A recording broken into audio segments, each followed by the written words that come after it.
All right, so this is going to record one full video, your entire tour, and it's going to have a point of audio. You're going to have another point of audio on me. Let me start that real quick. Last night I forgot and it was really late. So September 23rd, 7 p.m. tour. So that is so you guys can actually listen for EVPs, which is electronic voice phenomenon. It's voices you can't hear with the naked ear. Things we're not going to be able to hear out loud.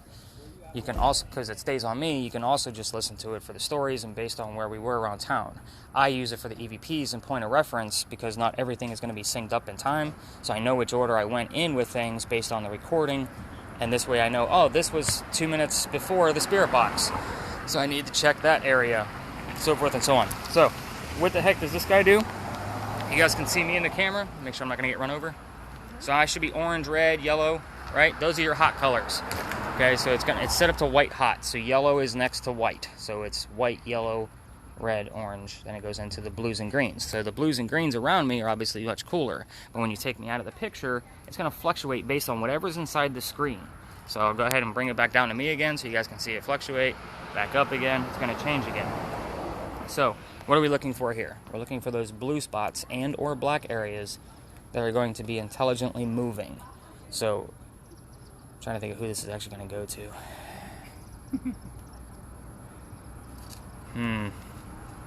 So Ryan is going to get this.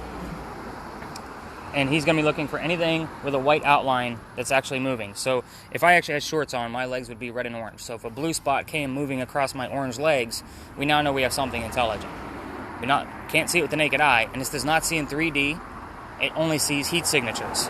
So it also cannot see through glass. It looks as a pane of glass, as something solid, as an object. So if you'll notice on there, you're going to hold that horizontal all night long. Otherwise, I'll be creating a bunch of videos. And that red square on there means that's recording. So it's a battery pack that's charging the camera only. So hopefully I don't, like it was last week, the battery drained so far on the phone, which normally I could do 2 tours with the phone at 100%. It drained so bad it died during my second tour, and we had to charge it real quick just so we can finish off our last bit of the tour. But anyway, so the white outlines you see in there, those are things that the camera recognizes as objects. So again, skin color should be yellows, oranges, and reds for heat, and then everything else is going to be in those bluish colors. Let's stick with temperature gauges for now. Tara, was it? Mm-hmm. So you, because you have a purse and I don't want to throw too much at you, you guys are going to kind of work as a team. This is why I do it this way, I pair it up. So we all know what these are, right? Red dot gives the temperature. So the problem with this, guys, it's only going to measure surface temperature. So wherever that red dot lands, that's what it measures. It doesn't measure between the gun and the red dot. So that's where this guy comes into play. So let's say Ryan is standing where I'm at. He says, Nick, there's a blue spot on the wall. I can't figure out what it is. So I'm going to test the wall all the way across with the surface temperature and kind of see where it's at. If the wall is the entire same temperature, then I now know that the blue spot is between him and the wall. Does that make sense now? So that's where this guy comes into play. It's not a super active tool, it's more of a debunking and helping us prove what we actually found. So it gives us humidity at the top and temperature at the bottom, ambient temperature through the probe at the top. So this is almost like looks like you have a little pocket with your sweater there. You can almost pocket this until we're ready to use it, but as he's going through that, and giving us a nice film to watch later, you can help with the base temperatures of all the different objects around. It's going to be about a 3 to 4 degree difference because they're not synced up, but you can literally walk around with him and say, that area is 69 degrees, what do you have? And kind of base things off of that. So temperature is all about you guys.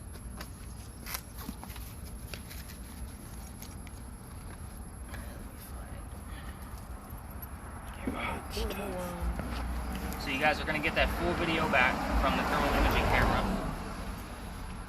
You two get some different types of devices. So this is what we call a spirit box. Spirit box actually helps us communicate with those that are not here. So what does it do? It's basically a radio sweeper. It's going to sweep through FM radio stations very quickly. I usually compare the TV shows, but you guys don't have that point of reference. So it's going to sound like a static clicking noise. Pretty fast, not super fast as the TV shows. I'm listening for those radio voices, whether it's a DJ, a song lyric, a commercial, or what I call a disembodied voice, which is none of those other things. I normally put 2 people on this when I have a full group of 10, but it's going to go to you. set it up to record, and all you have to do is turn the volume up and down. Like when I say spirit box is up, you turn the volume up, and I'll show you how to operate that. And I'll turn it on once this traffic dies down so you guys can all hear it.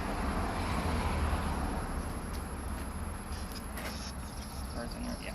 Alright, so again, I have it set a little bit slower so some of those voices do come through. Your TV shows are going to set it up super fast, so that way they only get disembodied voices. So you hear how some of that radio chatter is coming through? Anything you can make out is what I want to know. Now the cool thing about this is it's on mute right now.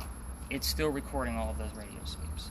So even when I'm talking, and I know we're in a hotspot of one of our, whatever's happening with the other devices, I'm going to go straight to that hotspot on this device, on my computer, and I'm going to see what happened within that 5 to 10 minutes to see if anything else came through. So I'm going to teach you more about this with the first location. The first location we go to, guys, is literally a practice area. It is haunted. I don't have a direct historical whatever to it. So it's a great place for you guys to kind of get used to what your gadgets do. There's a lot of different materials there for the thermal imaging. It's a nice big space.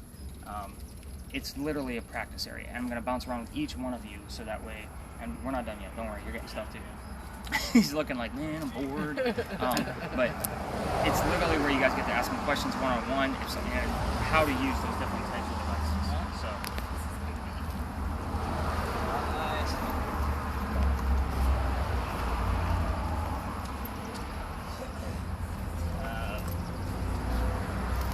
I'm gonna forget your name all night, dude. D. D, does that work? Okay.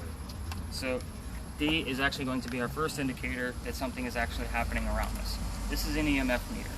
So what does it do? It measures electromagnetic fields. And 3 different types of electromagnetic fields is what it measures. The first one's natural, it's from the earth, that's why it's green. The next one is going to be from electronic devices. It gives a pulse. Cell phone, if it was touching this, would literally give a pulse because your cell phone sends out a signal so that you guys can talk on the phone and send texts. Wiring, electrical things underneath the ground will make it go off. Those are all in rhythms. We don't want rhythms. We want the erraticism. We want it to go crazy and nuts. That's when I have, and I'm not going to get excited just when this thing's going off. I need something else from the spirit box. I need something from the devices I'm going to use. I need another piece of proof that says something's actually happening. So that's number 1 for you. The next one's kind of a pocket item too, just kind of like that yellow thermometer that she has. This is something relatively new. I've just been playing around with it the past couple of tours. It's worked on some, but not on others. It's a battery tester. Very, very simple. Just because you're dealing with electromagnetic fields, the whole theory behind this is that a spirit can take the energy from a battery and use it to manifest communication through a spirit box, show up on a thermal imaging camera, so forth and so on. I'm going to show everybody that this battery is fully charged, or at least relatively close to fully charged, because I did put it back on the battery charger this morning just to see if it would drain after 2 hours, and it drained very little. I've tested it several times. So right now it's actually in the yellow. You guys can see in between those. So we're going to kind of have him take a look at this throughout the night. Now it was in the middle of the green before I set it up this morning. So if that kind of gives you a gist, and I set it up for 2 hours. So that little bit, what is that, 1/8 of an inch?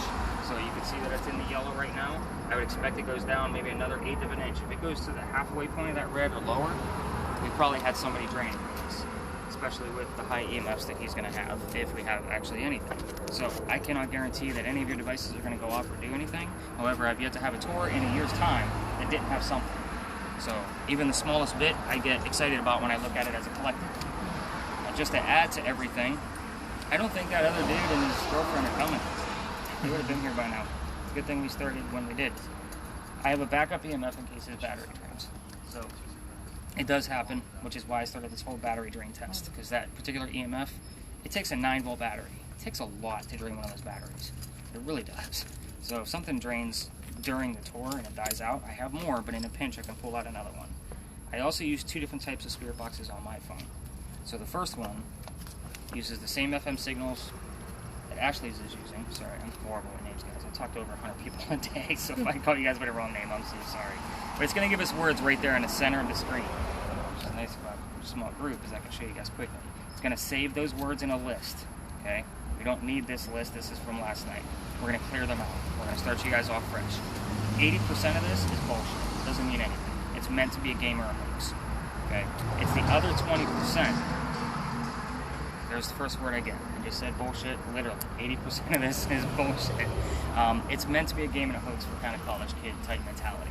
So kids get drunk, they have a good time, they throw this out and see if they can answer questions. You will find that some of the terms that we're going to get on this, because I did pay for the updated vocabulary, are going to be relevant to either you, me, the tour, or the location of where we're at. So this is what happens every night. 15 to 20% of this. Oh, anybody's middle name Christian? Okay.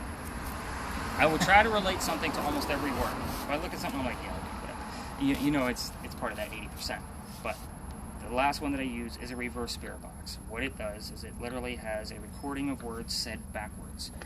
Why is that important? Because if something actually comes through forwards, and I can understand it completely, I know I was meant to hear it, and especially if it's an answer to a question that I was already asking. So I'm going to play this just so you guys get a gist of what it is, because you're going to hear it on your audio if your phone stays with me. Hopefully the traffic isn't too crazy.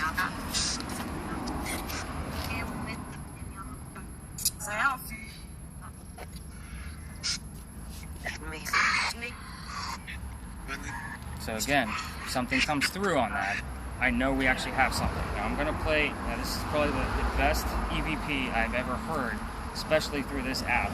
I saved it because it was that good. This was last week, I think it was.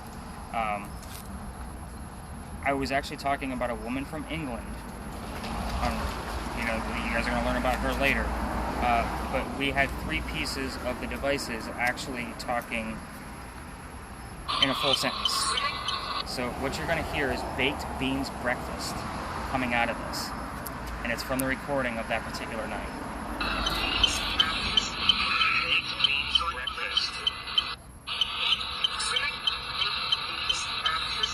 You guys hear that? Mm-hmm. So I mean, out of that reverse spirit, you can see how something forward is going to sound.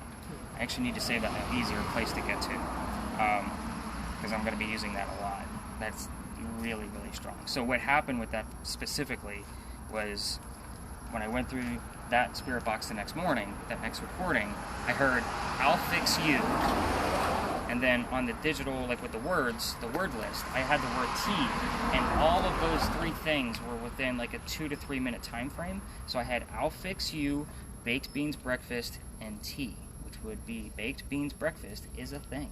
So baked beans for breakfast in England is a thing. Plus tea, we all know they don't drink coffee, they drink tea. So it all made complete sense to me. That's how we're going to put the clues together. And when I told you guys earlier that I need to look at the collective sometimes, that's what I mean. I have to see where everything lines up. So, I do a lot of talking. We start here on purpose, guys. This place used to be called Big John's. So, you guys... Oh, really? You didn't know that? You guys have been here forever? Okay, so Big John was named after a football player. Big John Kennedy used to play for the 1947 New York Giants. Okay, so he used to sit in the back of the bar, and he would actually nod off to the bartender if the cadets coming over from the Citadel were of age or not. One night he pissed off 2 guys and told the bartender they're not of age. 2 guys leave. They come back the next night and they steal the cash register from the front of the bar. Big John pulls out his gun, shoots one, and kills him. The bullet hole ricocheted, and it's still in the wall. The hole is, not the bullet. It is said that anybody that sits, not anybody, but randomly sits in front of this bar when the EMF is high, and I've only had EMF there on occasion, which is a good thing. We don't always want the same thing all the time. We'll start to feel dizzy, a little disoriented, queasy, those kind of things. If any of you are feeling any of those things, please speak up for the other person in your party. It's happened many times where somebody didn't make it because they passed out, they're on the side throwing up, and I've had witches just look at me after halfway through the tour and just say, "No, this is too much. I gotta go." Okay, you gotta go. Again, it happens. And I don't say this stuff to scare you guys because this is not a scary tour, as obviously you can see. I've already told you, you're probably not going to feel anything. This is all about what we're going to capture with all the data. So as far as the rest of this, I know this is how it's going to affect me. I actually do carry a small hex bag with some blessed stones in it because I'm tired of taking shit off. My wife is getting a little pissed off that I can't sleep at night. My epilepsy's acting up because I got shit that won't leave me alone. And it happens. People bring it with them. It's not anything along the tour. People bring it with them because their dad, wants to come through or whatever. So when I said things could communicate to one of you, I was being serious. A lot of times somebody will come on the tour, and I've had war vets on the tour where they're talking to their buddy from Afghanistan or Iraq that passed and didn't make it. So this stuff happens. You guys have to let me know. I have CPR training, I just don't want to use it. So it's a big deal. The other story that actually happened here was our big earthquake of 1886. So we had an earthquake, and it's a big deal for Charleston because we don't get earthquakes. A piece of the mantling that's above your head also wraps around the front of the building, and apparently a piece of it fell off, struck somebody in the head, and killed him. His ghost is said to be seen right here on East Bay Street. I don't have the proof. I have to take the previous owner's word for it because this is also a man that used to tell me stories about him communicating with Big John. Big John would rattle the bottles for him, yes and no questions. So, it's interesting. Sorry, I'm always going to check the list. Like if I miss something, because things are going to pop up that I'm going to miss. So, questions, comments, concerns? Is this what you guys thought you were getting yourselves into? I know you, not you for sure. Yeah, not me either. Okay, not you either? I mean, you're going to be communicating. All right, so I'm going to teach you guys a little bit more about those devices on the next stop. So let's head up this way. Don't be making no face plant. Then watch where you're walking. It's not actually smooth terrain around here. No, definitely not. I have 4 different pairs of tennis shoes that I rotate because wearing the same shoes every night will kill me. Easily trip over the curb. So with this small of a group too, we might be able to actually, depending on how much activity we have and what kind of time span I'm looking at for my next group, we might actually be able to hit 1 or 2 extra spots. So just based on the activity, I can't really gauge that. So until I see what's happening these first couple things. But anyway, so the Crew Cafe behind you, the big white building, is haunted. They have claims of hauntings anyway from a suicide. I don't have any newspaper proof. I don't have any proof of it all other than a quick EMF walkthrough and a couple of spikes here and there upstairs. Now, the problem with that address is that it used to be a slave. So I don't know if that's a rebuild, a reconstruct, expansion. I have no idea because slave homes didn't have addresses. So it's really hard for me to find the titles and deeds to these kind of homes, and I can't verify. So if I do get anything in there, I have no sort of go by it other than hearsay of what they have. So that's not how I do my investigations. I like to have hard data proof, verification, like links, and you know, be able to Google stuff and get books on it. That's just how I do it. So hopefully I'll get to be able to do the full investigation, and they'll have a little bit more data for me in order what to look up. History buffs, so according to Mark Jones' website, he's another author here in town, more of a historical type author. He says that Revolutionary War, I want you guys to picture Charleston during the Revolutionary War is much skinnier. So it's a peninsula, but everything we have on the edges is all man-made stuff. So with that being said, water was much closer. So the ship rolls up, shoots a cannon, lands right there at that stop sign. No deaths, no tragedies, but they found pieces of that cannonball down there, and that is a neighborhood. So again, you can only imagine the impact. Revolutionary War time, you find a cannonball laying in the middle of the crossroads. So not really a good signal. So where are you now? You're at the Red Barn lot. At least that's what I like to call this place. This is where they keep the horses for your carriage rides. Okay, so the horses are still in there. They're still cleaning up. As you guys can see, the lights are still on. Spirit boxes will kind of spook the horses, so I'll ask that you kind of just keep it audible if you're going to go near that half of that particular side of the lot. This is also the same Red Barn that they kept for the horses that delivered milk to Charleston. So that kind of dates it for you. That's as far back of history that I have on this place. That's why this lot is a great place to practice with all of the different types of devices. So we're literally going to be watching you at first to see what kind of EMFs you're getting. Sometimes it'll start here, sometimes it waits until we leave. We never know where the EMFs are going to pop up. We got the word mite as in a bug mite. So an ear mite is an interesting, just got the word brick as I was coming up on that little wall. I'm not going to count that on anything. Spirit boxes. So really what we're listening for, and you can do this with your because you have audio as well. You just won't get any answers until we rewatch the video. So what I normally do with a spirit box session is once I have it up and I can actually hear things that are coming through, I'll come up with a question that's a non-yes or no question. So I don't want to, is somebody here? That's not going to work for me. The S's and O's in the English phonetic language are too mistaken in a ton of words. So I don't like the yes or no questions. I want something specific. What color's the barn? What's inside the barn? But I want you to ask the same question once every 30 seconds until you hear an answer, and only go up to about 2 minutes. So about 4 times is enough. you don't have an answer at that point, and remember, they're not in the box. You don't have to hold it. What happened to the barn? You don't have to do those kind of things. It's literally have a conversation. This person, if they're here, are right in front of you, especially if his EMF is spiking up to red and all kinds of craziness. So, infection. It's interesting. Care and then infection. So again, sometimes these words don't make sense till you look at them collectively. So again, that's what your spirit box session is going to be like. You can use those two questions as an example, but you can also ask something you don't know the answer to, like who is here, not is somebody here. That's yes or no.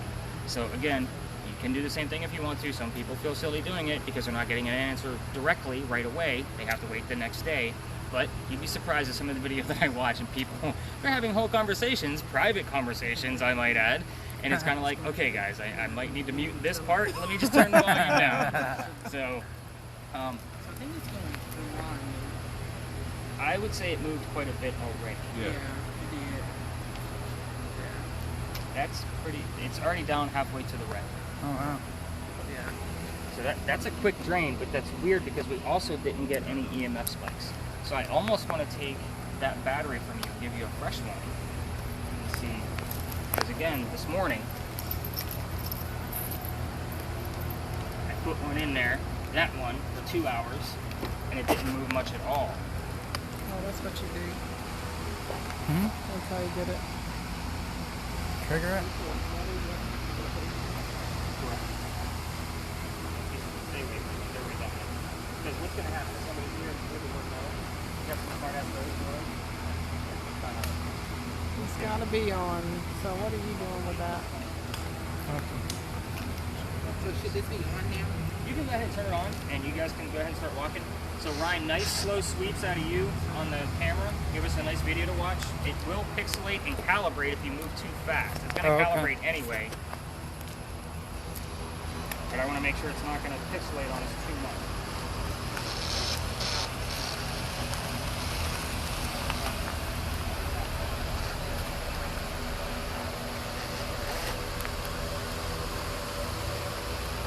You're looking for what kind of White? white or black spots? And then I'm supposed to put the temperature on it. Yeah. I thought I smelled horses. Hopefully you get on pretty quick.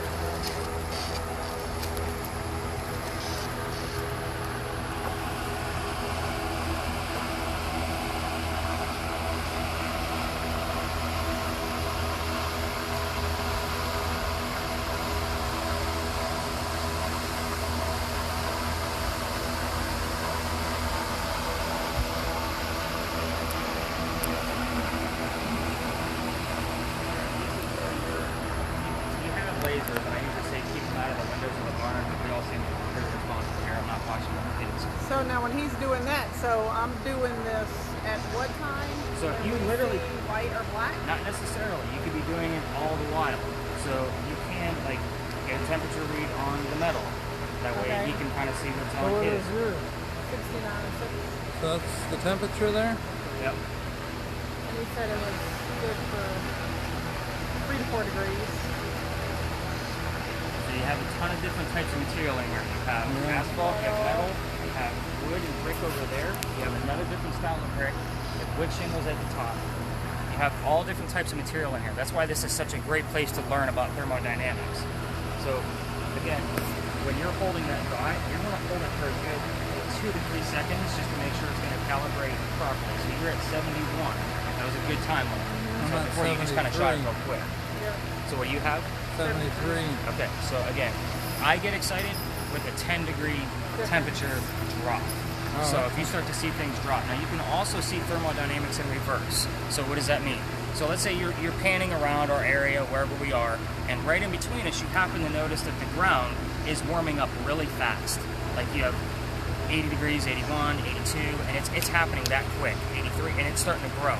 So thermodynamics law number 2 says temperature can't be created nor destroyed. It merely fluctuates and balances itself. So that means if something's heating up here, there's another cold spot growing somewhere else, and the same difference going the opposite direction. I don't want you to move the camera because you're still giving me enough data that something is moving and growing that quickly. So if something is changing, then manifestation of a cold spot somewhere else is obviously evident because of the law of thermodynamics. Does that make sense? Yeah.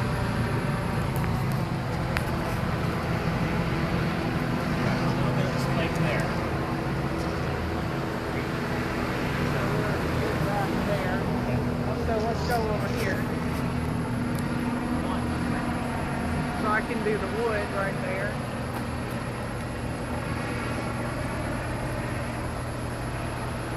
$77. 83. Huh? 83. And up top.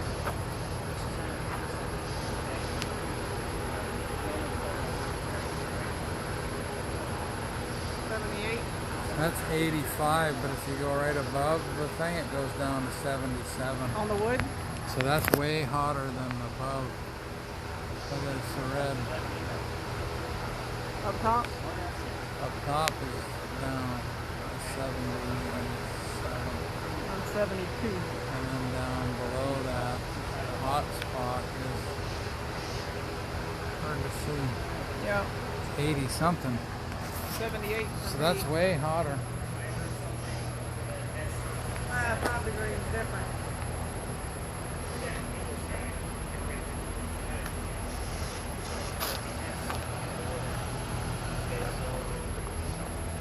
So here, how far do you think it should up there? Way up there.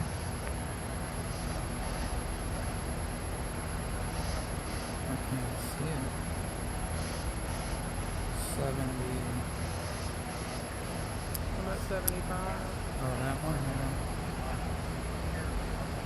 But I think he said it's normal, the red and the yellow. You're 75. looking at the white and the black. Yeah.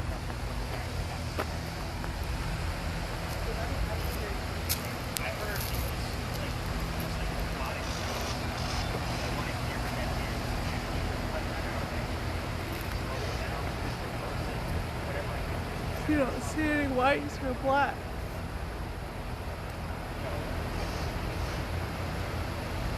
Definitely hotter when you get to those windows. The yellow type of those lights. It's like you didn't want to put the laser in the windows. Yeah.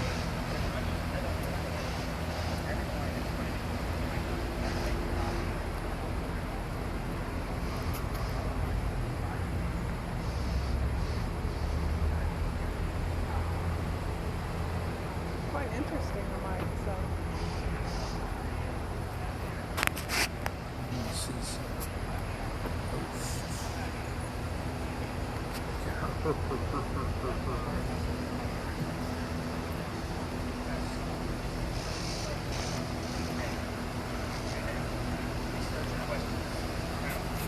They're actually full right in here. The part right in here.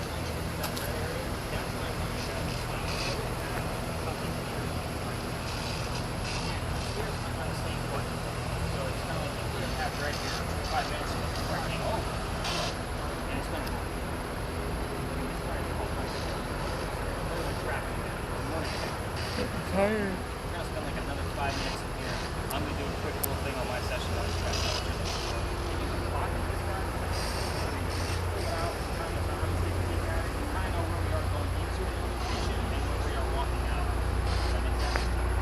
and I'll remind you, I'll be happy to hold out today. Staring at a needle all night tonight.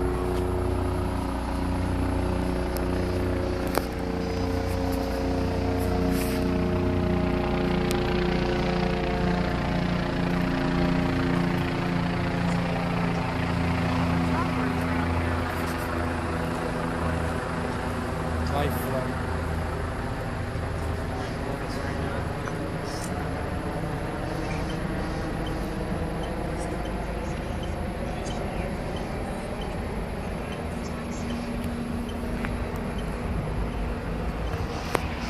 Thing's heavy. It's freaking You all have heavy. to- Feel how heavy You have it to is. do it like that. Well, imagine with a battery, you have to do it like this. Heavy.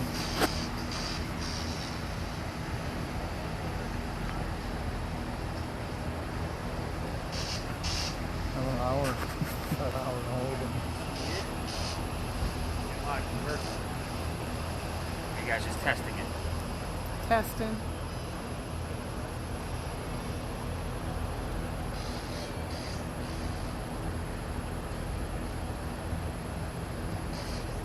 So obviously the Same grass is colors. going to be a little colder than the brush and the foliage above it.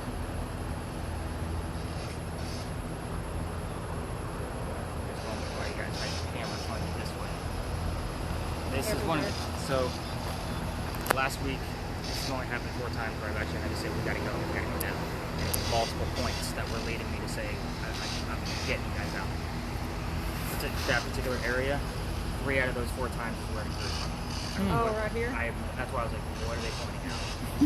Because again, it's not a good, and I don't go off my feelings and all that mess, but when I get data that says something's happening and the words aren't very friendly, so to speak, that's when I start getting people on. You guys don't need to go home and stuff. You're here for a good time. I'll tell you, since I started carrying the stones around, everything's been hunky dory. So take that for what it's worth. I got a lot of psychic friends, as you can imagine.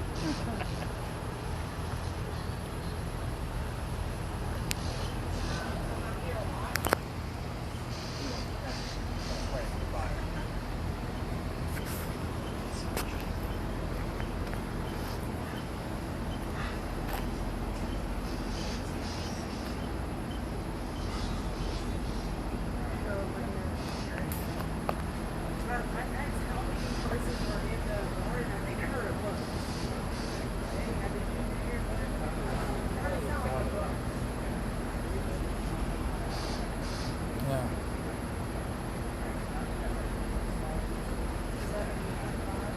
$74. We're looking for a black and white. You guys seem to have a good gist on that stuff. Come on, quick. Looking for a black and white. Okay.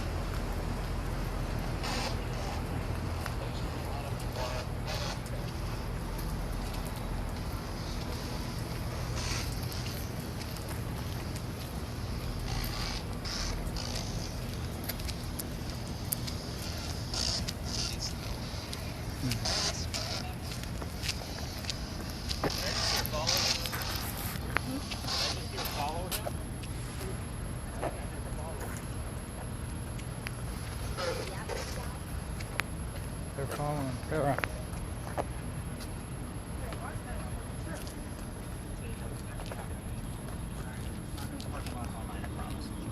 So, your other ghost tours are usually going to not take you to these kind of places because they want to show you something. They want to show you a building, they want to show you some type of whatever. I know that this is another parking lot, but this one actually has a lot of significance. So this is the previous home of Eliza and Charles Pinckney. So we actually started on Pinckney and East Bay Street. So there's a lot of Pinckney stuff around here. Andrew Pinckney Inn, those kind of things. Should we answer the question? Hang on, let me tell you why that's going on. Oh, So, I mean, it's gonna honestly. I think we all noticed that. This whole lot doesn't matter. So it just peaks and valleys, and there's no specific spot any particular night. But once I start into Charles and Eliza, the minute I mention Eliza's name is when it goes win. That's when it starts.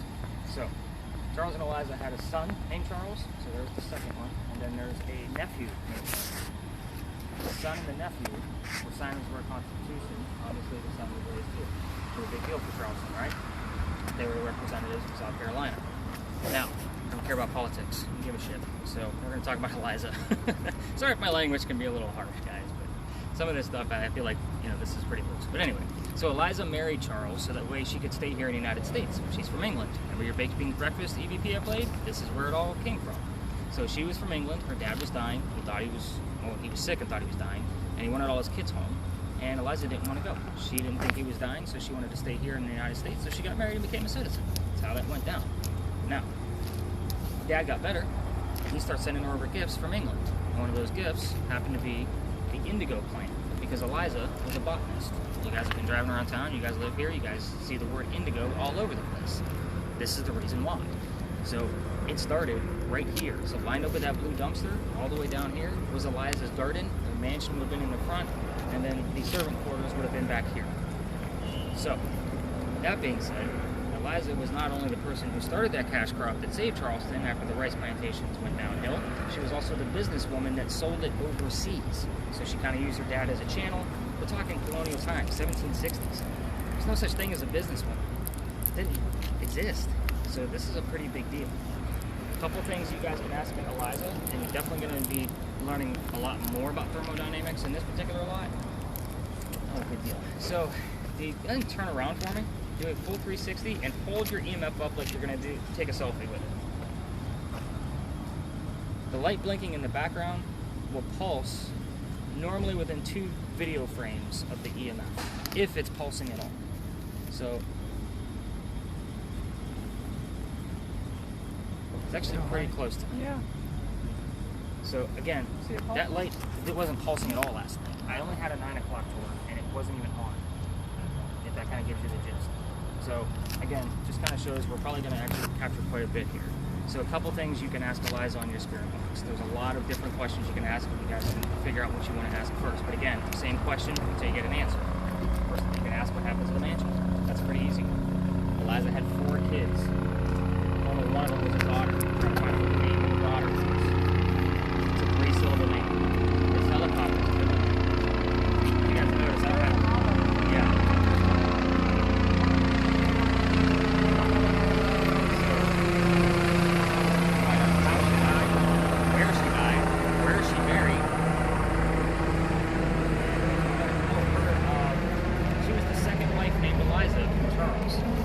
Find out what her maiden name was, because that's what she goes by. And this was back to back. Good luck, Chuck. So he had an Eliza as his, I think it was second wife, and then this Eliza was his third and last wife. She goes by Eliza blank Pinkney. So find out what the blank is. That's a 2-syllable name and can be also used as a man's first name. So when you're listening, that kind of gives you some clues. Over there, I told you, listen for stuff you know the answers to. You know your shirt's red, so listen for the color red. Now I want to kind of push you a little bit so you're listening to just what comes through. Don't just listen for the color red. Just listen. Pretty simple. You guys can ask the same things on your, and I'll give you all the answers after we leave here. But you're going to do nice slow scans with the camera, just as you did over there. I mean, you're actually probably doing a perfect job, because I like to study one area for more than 2 seconds at a time. Some lasers can make hard alarms go off, so just kind of be mindful of that laser going inside, and we want to keep it below the wall. We don't want to disrupt any businesses. And I did find out last night from, I had a cop on my tour, and he did tell me it's a $476 fine if I get caught with lasers out on the streets of Charleston. Oh, wow. That's great to know. Because I actually have way more lasers in my bag, and they're spread out. Like it's what I call a grid pen. They help us see things we can't normally see with the naked eye. So when you spray it, it puts all these green dots on the ground. So if I flash my hand through it, it's a laser. You can only see where it lands. The same thing with your gun. So just imagine 200 green dots on the ground in a spray that I can make as big as I want to. Like, I don't normally give it to kids, but it's one of those things where if I give it to kids, they're twirling it and flashing cars, and I'm like, man, they're going to throw me in jail. But anyway, I'm going to have you guys explore a little bit. I want to see where you guys go first, because I'm going to use my spirit box too, and I'm going to go in the opposite direction that you guys go, so that way we don't cross the streams. Nobody got my Ghostbuster joke? Okay. So go ahead and explore. Turn up the spirit box. Turn up so you can hear it. It's okay over here. There you go. And then I'm going to see where you guys go, so I can go around.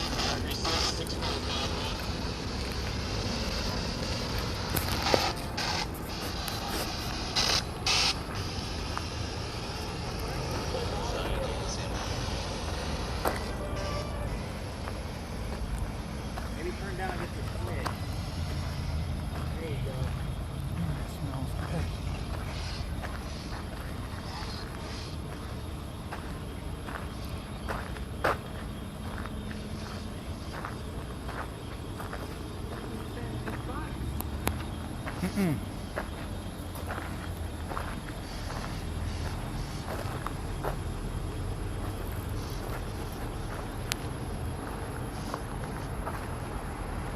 Let's see.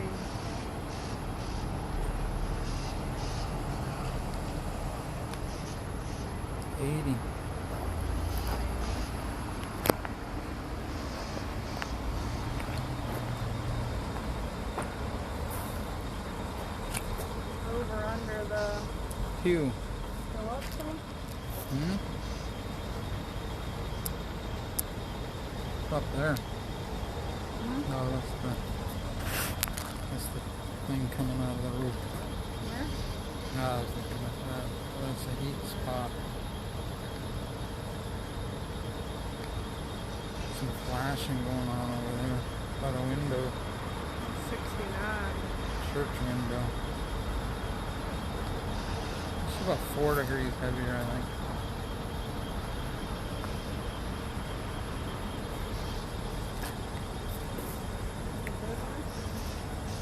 Must be.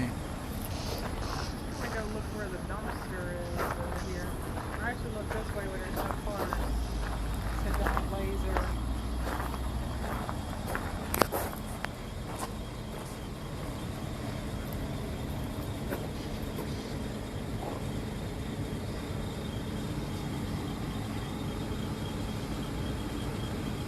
$77.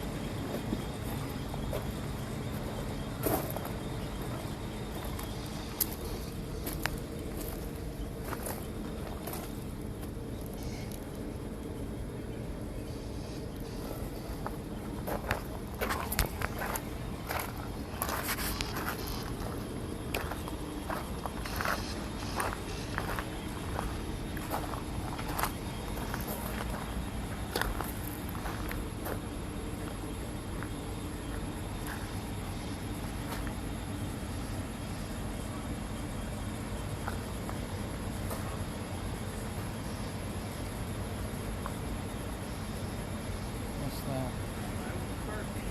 That would be my ultimate tool, because I can see how long all of these cars have been here based on what these pictures. Oh, Really look at the cars, some of them are hotter and cooler than the other ones. yeah.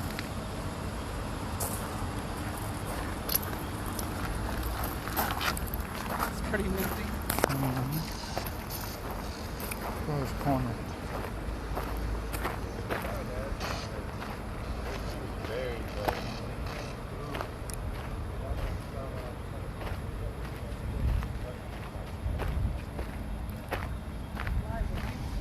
One of the Logan's history things. Oh, really?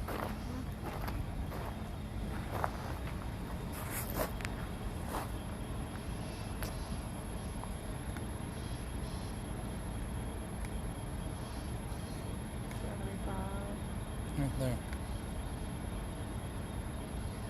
Is it less? 75.9.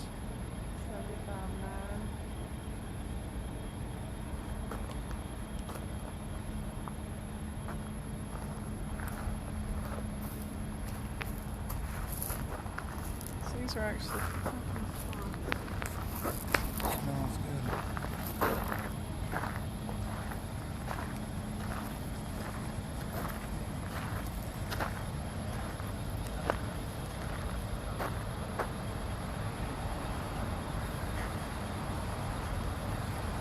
to do the opening right there.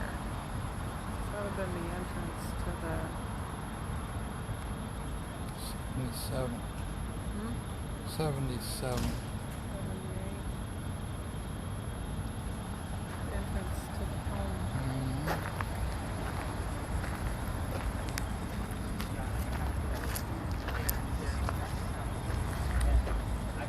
It's her garden.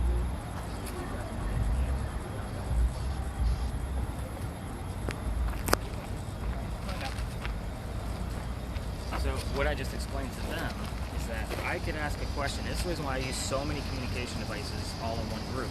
So I have two on me, one here, you have one, and they have one. If I ask a question, the answer can go anywhere. It doesn't matter.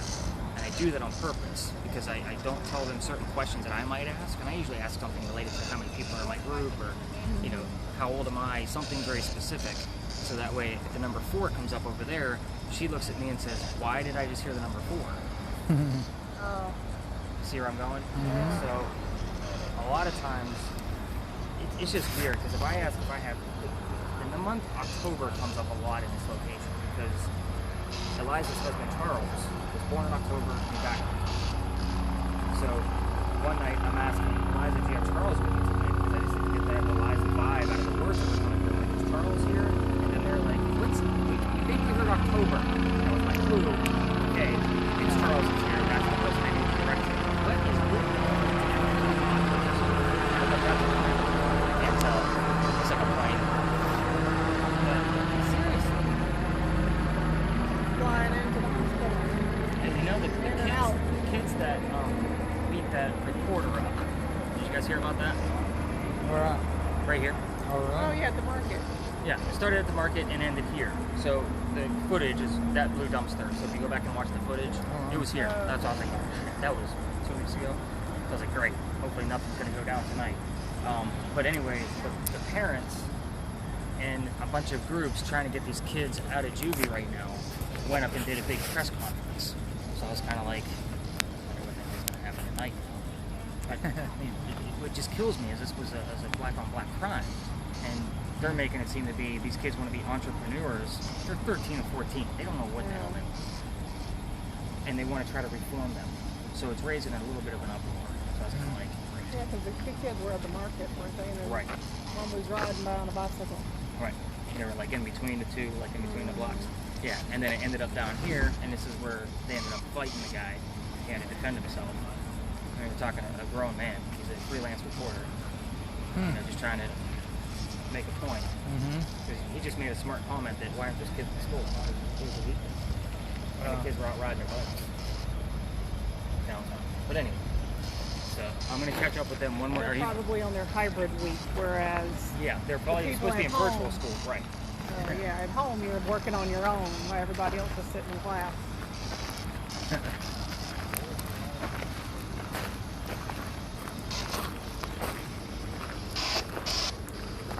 Alright, since you Getting a have lot so of much- chatter over here. Are you hearing anything? Alright, so let's test something else. Okay. Because, again, I don't want to walk out of this. This honestly would be my grand finale if I were to have one. Put your EMF flat out of the palm of your hand, and let's see what kind of... I can also use this as a communication device, too. So right now it's on green. We're getting a little bit of a blip there. Let's turn that down for a sec. And we'll turn mine up just a hair, just so we can get a gist. So Eliza or Charles, if one of you is here, make this black box go to red. All you got to do is get close to it. You know the drill. I do this all the time. Just get close to it, and the lights will go all the way up to red. I thought I was going to have to do it the opposite way. So if it was blinking up red, I was going to say step away from it and make it go to green.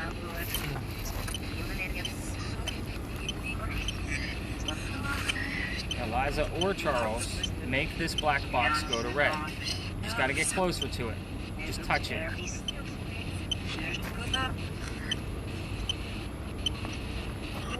Keep going. So still as you can. You're wavering, man. You drunk? No, I'm kidding. Make this box go all the way to red.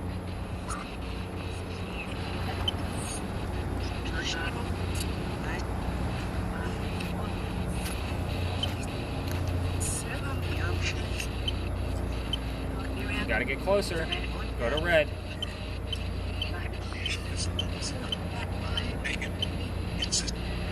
I almost heard like make me.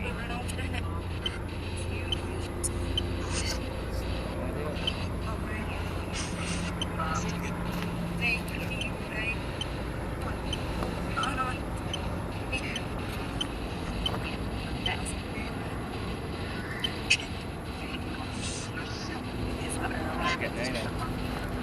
So I'm not getting much out of this. Hopefully I get something out of the collective here. And the words that I have don't really make any kind of sense. Even looking at them as a collective, when I see the word draft, and I automatically think of football from John Kennedy. And I'm not a football person, so I had to learn a lot about the 1947 Giants. Let's just put it that way. But again, I'm not really getting much out of this, so I'm going to have to look at the video and see what you guys capture, because you're not going to catch everything on there. I actually put it up on my TV so I don't miss the little tiny things that occur. We're going to walk up East Bay Street about 4 blocks. It's definitely going to be a masked up area if it's populated. I have mine hanging from my ear.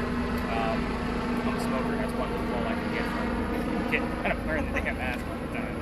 And we're having a drink. We're going to go to Lodge Alley and kind of explore up there a little bit. I'll tell you guys what's happening there. It's interesting.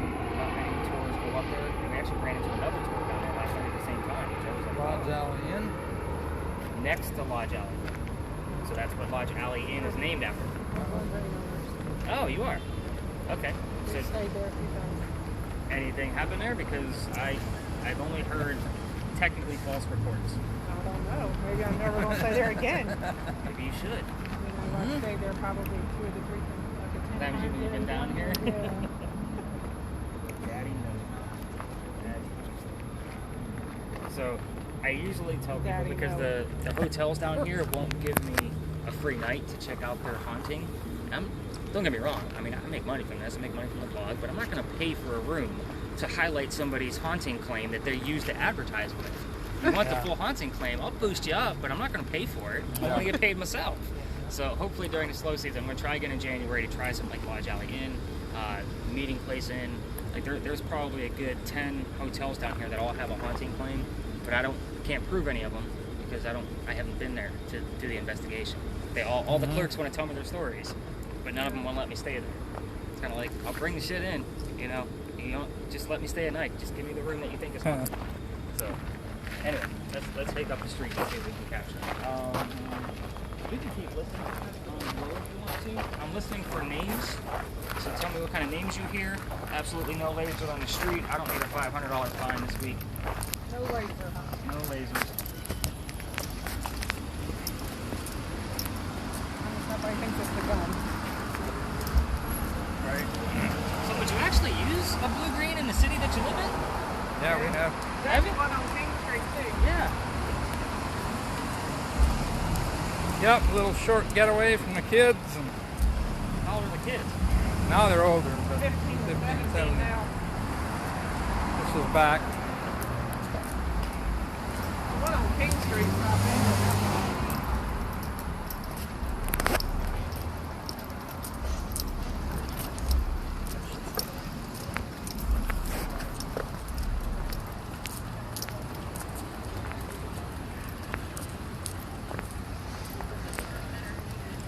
Public restroom. Yeah, that's where I ran up to. That's odd. Usually you don't see that. Usually there's no public restroom.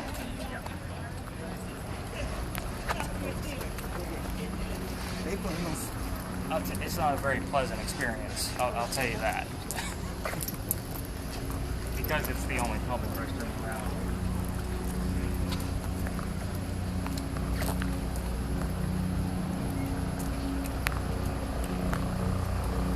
Like the helicopters are just circling. I'm telling you. I don't know what they're waiting on. The ghosts.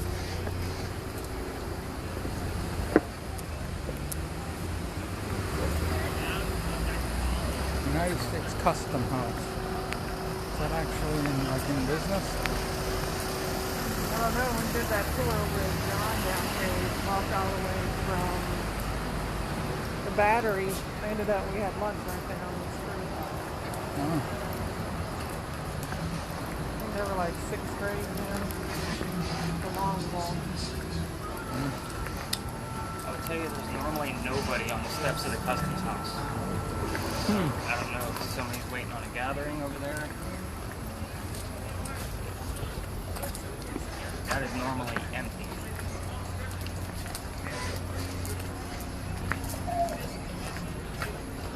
You getting any names back there? No? Okay.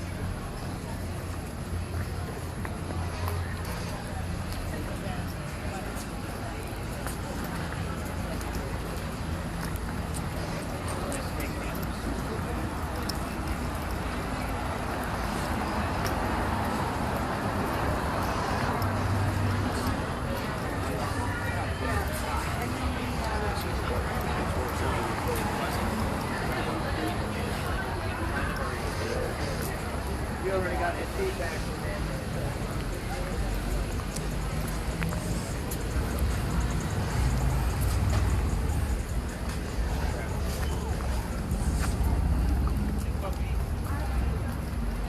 Puppy looked brand new, didn't he?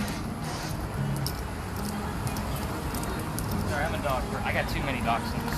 Oh. I was a manager at Petco for a while, so I'm all about the dogs.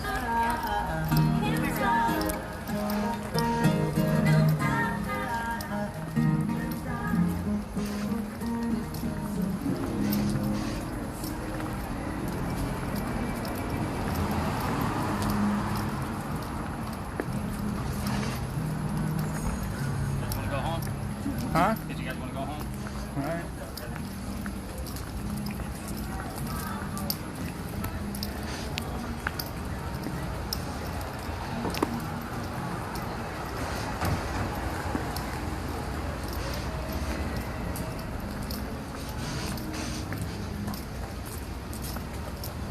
Everybody watch your step.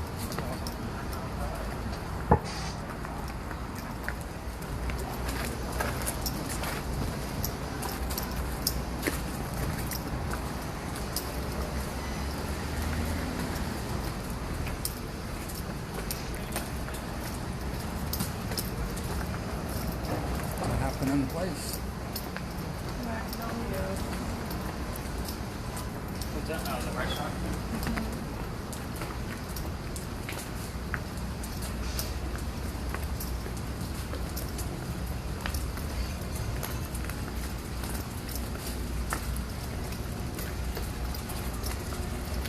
It goes all the way back here? What's that?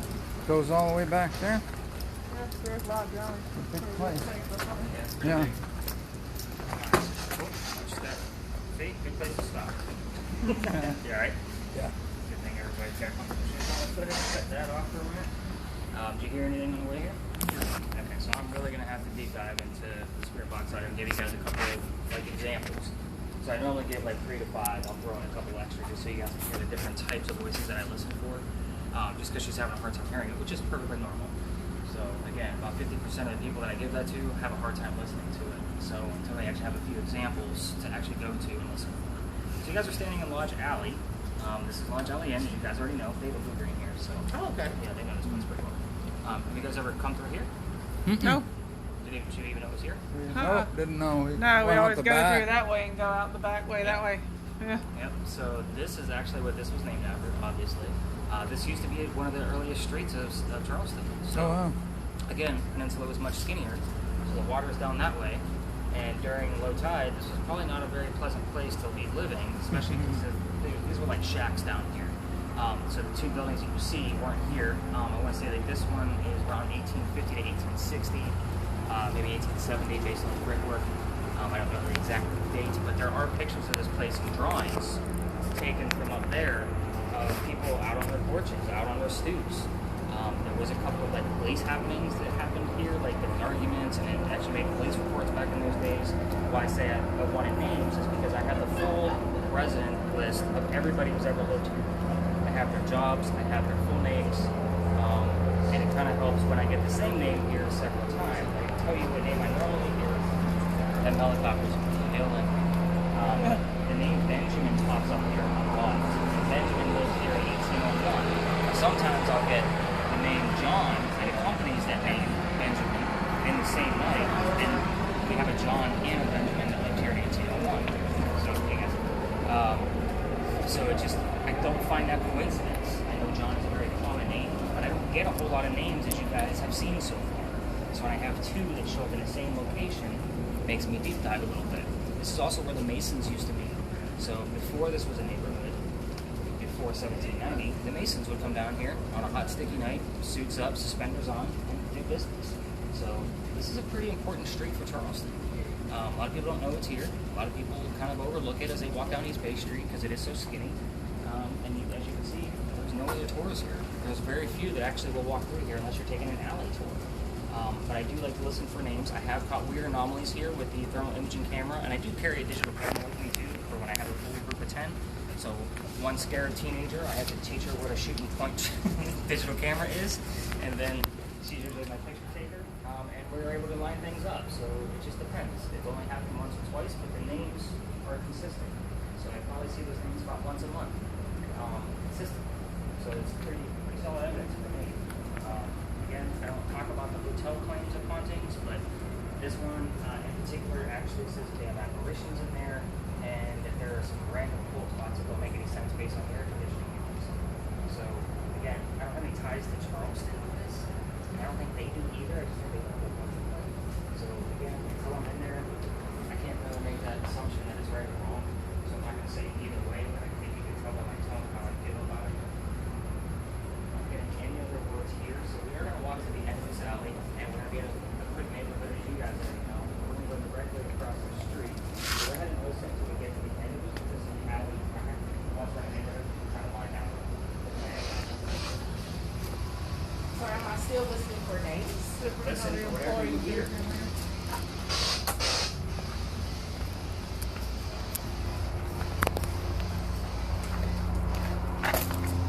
It's a great picture shot off to the right here, because you have the old wall of this building on the left. So you have St. Philip right down the center. You even have the photographer take pictures right here. Yeah.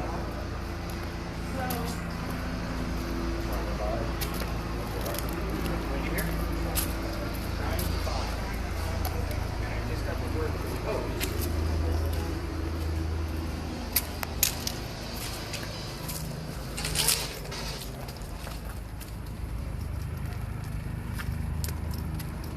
That's a great shot of the moon. You're gonna last for us.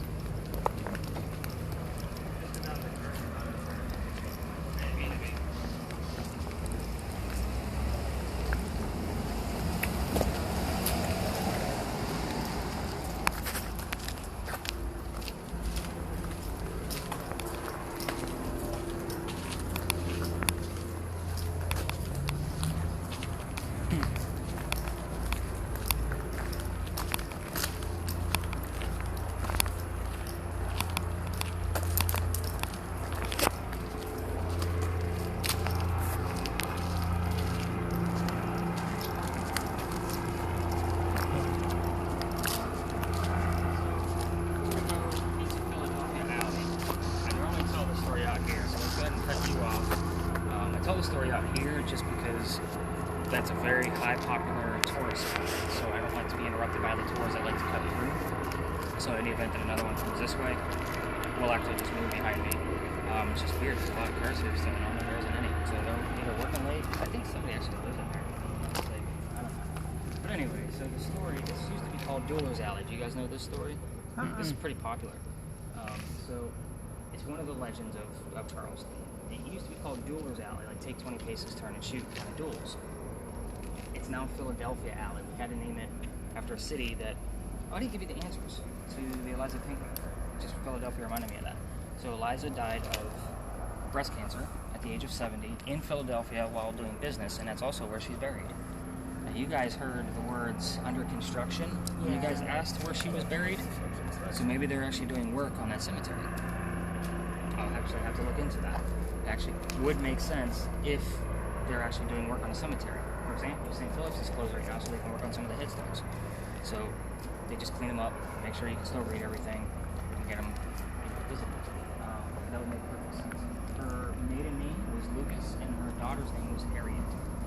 So, and the house caught on fire on the second floor. So where I originally was standing, it happened right above there. That's usually where I get all my evidence. So if I'm standing on that first floor, and I got the word where, it was kind of like, all right, she wanted me to switch the question up. Where am I? Where am I standing? What used to be here? And that also used to be a restaurant. So if I heard the word Molly or bar or something relating to that, I would go to that portion. So, back to Philadelphia. So Philadelphia actually helped us out one of our many, many fires, which is why you guys are walking through a whole cemetery. I get asked all the time, why aren't we walking through cemeteries? We're walking the biggest one in South Carolina. The amount of tragedy that we've actually had here, through the fires, the wars, earthquake, hurricanes, you name it. This is probably the biggest cemetery we have. That's why I call this Stories in the Cemetery. You're checking out the city, which is giant. Anyway, the story we tell actually happens with one of the duels. So it's very simple. The other tours will make this a 15-minute scenario. I'll give you the whole story in about 4 minutes. And you're like, get on with it already. I'm waiting. She's been staring at me the whole time. So Dr. Joseph Brown Ladd moved down here from Rhode Island. Keep in mind, the state Rhode Island has the initials R.I. That's important later. So he moves down here. He's supposed to get married. Well, that makes sense because I did get the word propose earlier. To a young lady named Amanda. She just inherited a bunch of money from her dead parents. The lawyer handling the money says, no, you two aren't getting married. The doctor needs to go somewhere else and start his practice, and then we'll make sure that he's not just after your money. So the doctor moved to Charleston. The coachman that brought him into town. I'm sure he's not watching He you. might be. I got a target on me, don't I? Like, just follow the blue light. It's that guy. You want me to laser it? No. That'll definitely bring us some gunfire. At any rate, so the coachman brings him in. He set him up to be robbed and killed. So, not a very good start. So somebody walking by named Ralph Isaacs, R.I., Says, you don't want to stay here, let me take you somewhere else. I know a good place where you can live. So he takes him over to 59 Church Street, which is about 1.5 miles that way, about 2 blocks over. So the two become friends. Ralph is an attorney here in town. Attorneys back then weren't what we know of attorneys now as being financially stable and all that. He was just a regular old Charlestonian. So the doctor, his practice starts taking off. He's making lots of money. It's doing really well. Amanda's going to be moving down soon. He becomes known as the Whistling Doctor because he's pretty happy all the time. He whistles all the time. Ralph and him go see plays together, but they have to sit in different seats because Ralph is just a normal guy and the doctor's pretty high in society. So they talk about the plays on the way home. They go see Richard III, allegedly in Dock Street Theater. I don't know how part of that story is true, but I know it's Richard III for sure. They talk about it on the way home. The doctor loves the new actress. Ralph does not. They start arguing. It turns into an insult party on the doctor's fiance back home. So it's kind of like, oh, okay, that's the way we're going to play. The two get pissed off at each other. They go the opposite way. Ralph puts something in the paper, because he's from here and he has ties. What a disgrace the doctor is to the city of Charleston, and everybody rates it. He's not from here, he charges too much, he takes all our money, yada yada yada. The doctor rebuttals with, let's go to Dueler's Alley and finish this. Now the loser of a duel is normally what? Dead. Point out one little aspect of this alley most people don't talk about either, is there's a doorway in this wall, on the opposite wall. The loser of the duel, the dead guy, will go through there, carried, through the courtyard and over to St. Philip's Cemetery, where his grave is already dug. They throw some dirt on him, and everybody goes celebrates the winner with a pint.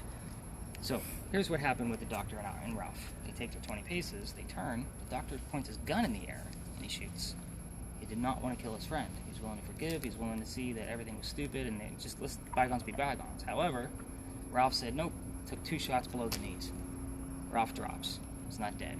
So his friends pick him up. Instead of taking him to his grave, they take him back home, 1.5 miles from here, where he dies 10 days later. Now, it is said as you walk through here, guess what? You can hear the whistles from the doctor. Normally, without stupid helicopters, it's this quiet, because even East Bay is 2 blocks away during the daytime. It's this quiet back here all the time. I don't know how or why, but it is. It's one of the most beautiful places we have. It's also said you can hear gunshots. Do not take this tour on the 4th of July. I will not review that piece of evidence. I have only caught in my year of doing this 2 whistles that I could not debunk. Now, everybody in Charleston, most everybody that is down here knows the story of the alley, and they'll walk by with they'll give you a whistle, and we're all like, oh, we heard the whistle. No, it's going to be very faint, so this is where you're going to turn your audio up on the recording I'm going to give you to see if you can actually hear the whistles. So, another aspect of this alley, and this is just a historical piece, just like the door, the bricks are going to get older as we walk them, keep going towards the end. These ones up here were replaced and repaired in the 1990s. The ones down there were actually sun-dried by slave kids. So we still have their finger swipes in them, and we have 1 full handprint. Now, these are only in 3 places in all of Charleston. We have one here, Drayton Hall, and Boone Hall. If I'm not mistaken, you can Google handprints Charleston, and you'll get the article that tells you where. But there's one specific here that I pointed out every tour. It's not a fanciful bragging part of our history, but it's still part of our Charleston history of something we should need to know about. They didn't have the brick ovens to put the bricks in. They had to get the kids out there to turn them, and every hour they would turn them 1 more time. So they were literally sun-dried by the heat. They're still there. So I'll point them out. However, it is next to somebody's home. We're going to be respectful. I'll point it out with my toe and point out some of the finger swipes, and we'll just keep moving. We're going to exit left out of the alley. How are we doing on time? Yeah, we're right on time. So, alright, so when we go through here, you can listen to a spirit box. However, I'm going to stay away from you so I can try to capture any whistling, try to debunk it later, right? He's going to be playing with me all the way through. Hopefully the stupid helicopter. Circling. Lion. Somebody got their phone on them that has a hand-free. Hey, you got your phone on you? Can you maybe find out why they're circling? Maybe due to any protests in Charleston? Maybe that's what they're going after? It just doesn't make any sense, that many helicopters on it one night. Yeah.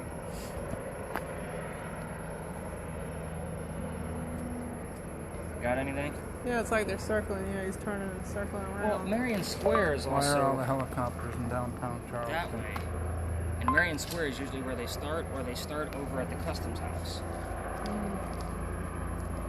Or down by the battery. There aren't any. Not to my knowledge.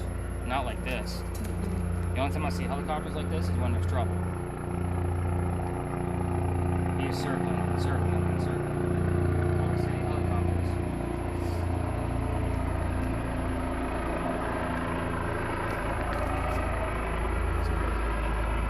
Well, that's also, it says it's going to take you to downtown Charleston, Sumter. Like, he should have went all the way down the coast, not hovering the way we are. Like, I'm looking at the directions, it's taking him to Sullivan's Island, Fort Moultrie, all those places. Like, it wouldn't hover like that, because I know what the helicopter rides were like in Myrtle Beach. Breaking news. And they literally just go down the beach and show you all the different, because my Yeah. daughters used to go on them all the time. We just came back from Vegas like 2 weeks ago, and we did a helicopter ride at night Mhm. down the strip of Oh, that'd be Vegas. cool. But it was like, yeah. I don't do planes or anything up in the air, but that would be cool. Me neither. I was hesitant about a helicopter. I've never been in a helicopter before. You can't even get me in an airplane anymore. I've flown a couple of times, but if I gotta go somewhere, I'm driving. The airplane don't bother me. Well, thanks. Alright, let's take a walk through this gate. We're gonna make a left. You starting with me already?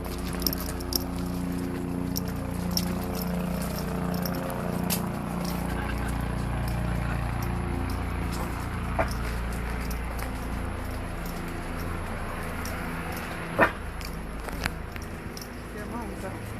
Huh? Scare moms Those are out. cool.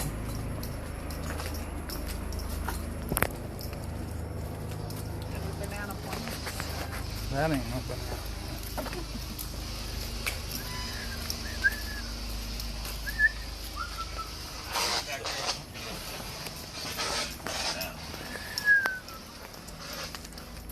Or stop so you can pick up.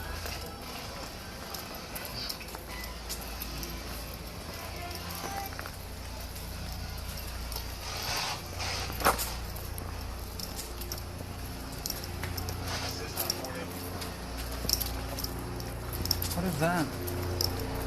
Footlight Players. What's that? What is Footlight Players? Oh, that's the Actor Studio Production Theater. All right.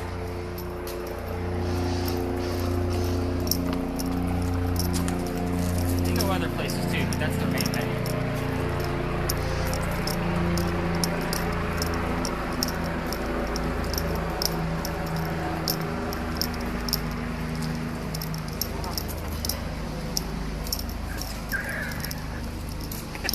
Not many people live here. Had the spotlight on them.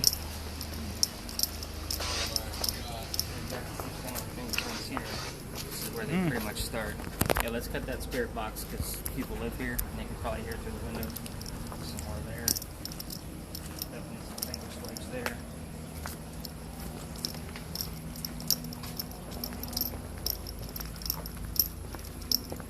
You can just notice them at this point.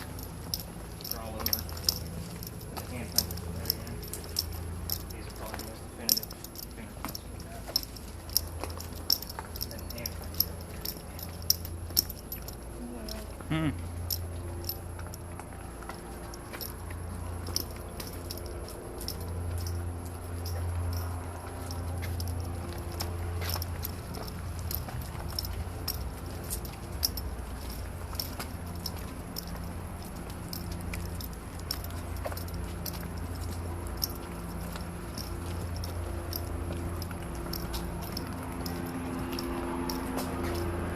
Here they come.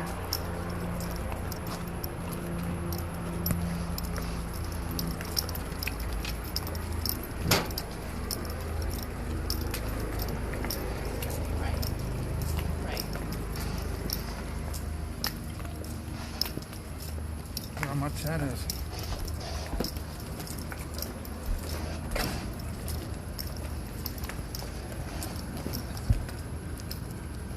Oh, look at that. That's nice. Let's take a look at one last building. Let's go ahead and cut your spirit box down. We're gonna look at this brick building over here at Caddy Corner. It used to be part of our cotton industry. There's a cotton warehouse in the back and the offices floor were in the front. Right now it's condos in the back and they're turning it into a wedding reception area in the front. So 3 floors of wedding reception and then a rooftop, so it'll be considered waterfront. So I don't know what the heck that's going to cost, but I'm sure there's a crazy restaurant they're going to put in there as well. But anyways, the last guy who had it as a cotton warehouse, his name was George Poirier. He inherited the business from his dad. He had no idea what the heck he was doing. He's a silver spoon kid. Got himself into a bunch of debt real fast. Blew through his inheritance, that kind of thing. Just moving through it, creating. So he decides he needs to get out of the business altogether. So instead of selling it to the Americans, because we also had the boll weevil in town, that's a bug that eats cotton. So now his crop just sucks. He decides to sell it all to the British. So British ship rolls up where Pineapple Park is now. Again, Charleston, much skinnier. And he's watching from the second story window. And they unload all the cotton from the warehouse back here. And he goes out to the ship. He watches everything. Somebody gets too close to that cotton with a pipe. All the cotton goes up in flames, including the ship. Everybody jumps off and dies. Pretty drastic. The guy's already depressed. His dad's dead. He blew through his inheritance. He's broke. He doesn't have enough money to pay off his American debts. And now his father's legacy is gone. So what's he do? Piles up all the furniture, captain's chair on top, swings a noose, and hangs himself. It was a newspaper kid that caught him the next morning. They say, part of the legend says that there was a window broken and a bird got to him first, so it wasn't a very pretty sight for the newspaper kid. So they say you can see the shadow of a swinging corpse on the floor that he hung himself. Now, the online stories will tell you it was a third story, but all my evidence always tells me the number 2, second, all of those, anything dealing with the number 2. So I usually go with the second floor. So when we get to the front, I want you to take a nice slow pan of the second floor. Now keep in mind, I can't see through windows. So what are we looking for in there? We're looking for the blue windows to turn one panel might go a little bit darker than the rest and or black, which means something is affecting that panel's temperature. So that's what we're looking for there. We're also going to test the building, maybe not tonight with all these stupid helicopters, but the peak of the building in the front is made of stone, and the same type of stone is inlaid about 5 feet down. The reason why we're probably not going to try with these helicopters is because a lot of people overshoot the building and the laser just goes into the neck and everything. So with the helicopter there, we're not flagging him down. But sometimes that stone is 30 degrees in difference. 7 to 12 degrees I can see coming in off the water with some of the breeze and over top of the Vendu and all of that that's across the street, but not 30 degrees. And that would be on a nice, clear, non-windy night like tonight. The other thing that will actually pop up from time to time when I'm looking at this building is Zoe from Coogan's Porch up this way. She's 2 blocks up from where we came out of Philly Alley. So the story there is that Zoe died by falling down the stairs. That used to be her house. She lived with her sister Elizabeth. They say you can see Zoe in the ladies' restroom mirror. Now, we will get words like mirror, stairs. If you ask Zoe what her house looks like now, she'll tell you food, plate, fork, things that wrap around a restaurant, because that's what it is now. Coogan is a dog. We're not getting dog spirits tonight. I promise you that. I get that question often. Like, the dog's not going to come through with a bark. It's not going to happen. Zoe didn't even know the dog. The dog was actually fed from a construction crew that was changing it from a house to a restaurant. When the dog died, the construction crew put a memorial in the front yard. The new owners decided to name it after what they had already done. So, with that being said, we're going to check out this building. We're going to see who pops up, whether it's Zoe or Julie. This is a hit or miss item, I'll be honest with you. Sometimes, like Eliza, she's usually on fire all the time. No pun intended. This one, we get to the front and we don't find much. We'll just review the video. We'll listen on your spirit box and kind of see what's popping up and take what we have to go with. We're not going to test the top of the building thing tonight for sure. Not with all these top of the building. Again, laser $500 fine. You guys will pay for the thing. She has it. She brought it on her own.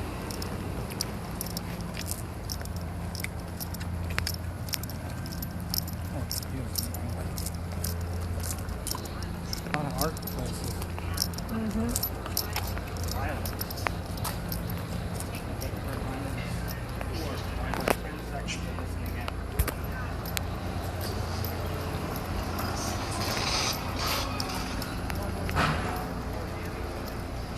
It's a one-way street.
overflow fan on the windows. So I have to sanitize again. Oh, thank you for not making 30 videos.